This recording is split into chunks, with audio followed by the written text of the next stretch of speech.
Brain haemorrhage, brain stroke एका मिनिटामध्ये आपल्याला ओळखायला येईल. डॉक्टरनी STR नावाचा फॉर्म्युला दिलेला आहे, तो मी सांगतो. पण तो तत्पूर्वी सांगतो की ब्रेन हॅमरेज झाल्यानंतर प्रत्येक वेळेला माणूस मरतोच असा नाहीये, बरोबर. तर काही वेळेला त्याला अपंगत्व येऊ शकतो. खूप कालावधी बेडवरती माणूस झोपून असतो, हालचाल होत नसते, कारण काही ब्रेनवरचा इफेक्ट झालेला असतो तो, बरोबर. म्हणून ओळखणं महत्वाचं आहे. तर डॉक्टरने STR म्हणजे एस म्हणजे स्माईल, या व्यक्तीला स्माईल करण्यास सांगायचं. त्याला हसता येत नाही.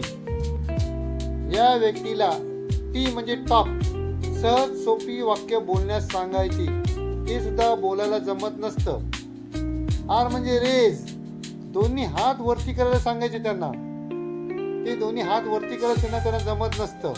हा STR फॉर्म्युला जर तुम्ही त्यांना करायला लावलात तर एका मिनिटात तुम्ही ओळखणार आहे.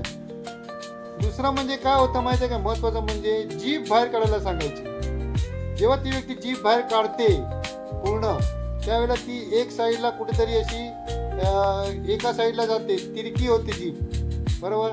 हे सगळे सिम्पटम्स आहेत, हे लक्षात घ्या.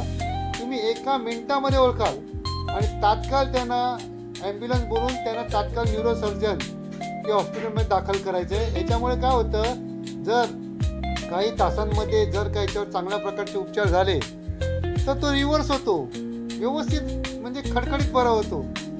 त्यामुळे त्याला ब्रेन स्ट्रोकला एकदम तुम्ही साधा सोपं समजू नका.